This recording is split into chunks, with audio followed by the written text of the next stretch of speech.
Hey there, thanks for tuning in for a rock tumble update. So we've got a bunch of cool rocks that we're going to check out today that I've tumbled recently. You can see them here on the rotating platform. A few of these you may recognize as smaller pieces from ones that I've cut, but let's go ahead and check them out.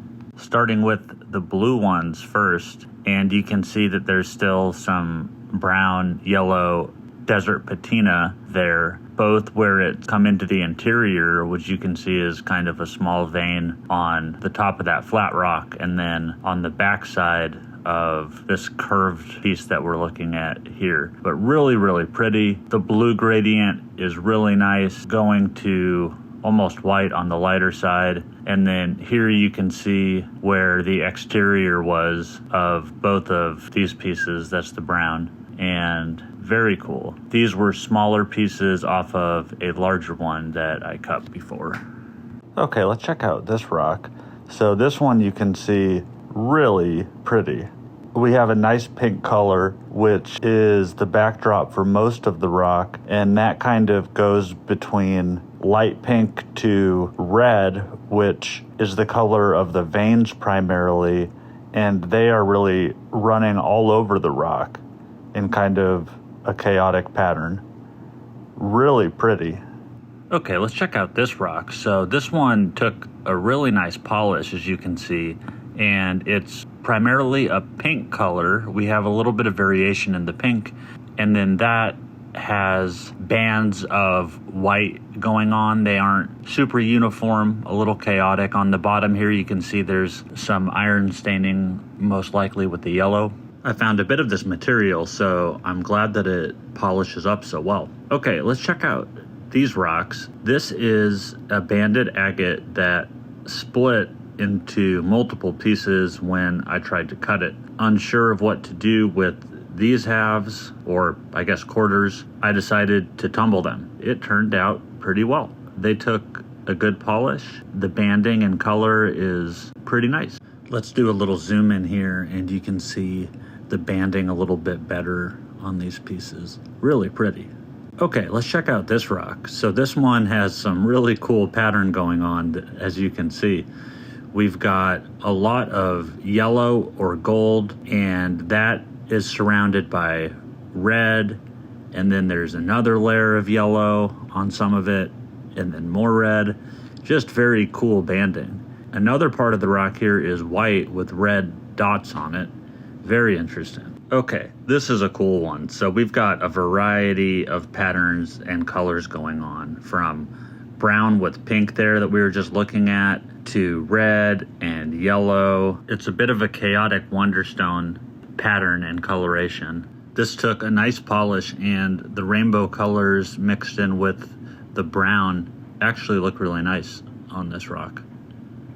Okay, let's check out this group of rocks. So these are all pieces of Lahontan Jasper. They are not all from the same piece, actually.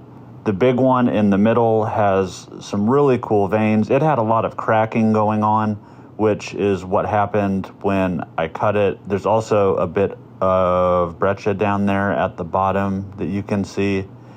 The smaller ones took really nice polishes. They were also fragments from cuts, I believe, except maybe that tiny little jelly bean one. But they all turned out really nice, and one of my favorite patterns. This is another fractured piece from a cut attempt, and not all of the material was this cool, but during the tumbling process, it's been worn down to just the good stuff here. So there's a green gradient down to very light green. There's some pink and red. As we get to this side, you can see there's a cavity there. And then we have some really nice red veins and red banding and streaks through the green. Very striking. Okay, let's check out this rock. So this was a little piece of agate that had some really pretty veins or dendrite moss kind of banding or patterns going on inside of it with the yellows and the reds, but a very, very pretty one. Okay, let's check out this rock. So this is kind of a cool conglomerate slash breccia. There's a lot of different colors going on, but primarily that kind of reddish brown, and then some soft pinks as well that are nice. I found a bit of material that's like this, so I was interested to see how it polished, and pretty well. But let me know what you think down in the comments. Okay, let's check out this rock. So this one probably took a better polish. This is just a really nice deep reddish color, and it took a very nice shine. There's a little bit of yellow that you can see, and then on the underside of the rock there's a bit more of that coloration to kind of a lighter pink, and then some darker red on the bottom here as we're panning around. I like the way this one turned out. Okay, let's check out this one. So this was another case of not all of the material was great. You can see there are a couple of grainier layers there, but a lot of it actually did polish. I thought that the banding and the coloration was interesting, and it was worth a shot in the tumbler. Not going to win any awards, but I have no regrets. And last but certainly not least, let's check out this rock. This was a fragment from a cut also, but look at the beautiful blue turquoise kind of lake there. That's a crystal or agate material. And there's a bit of the blue that's kind of mixed throughout the rock that you can see as we pan here to the bottom. Really pretty. There's even another small blue lake towards the top. Thanks so much for checking these rocks out. They were all found in northern Nevada, but I do have some beach rocks from Northern California that I will be doing a tumble update of soon. Let me know what you thought down in the comments, and let me know if you like the tumble videos as well as the cut videos. Thank you.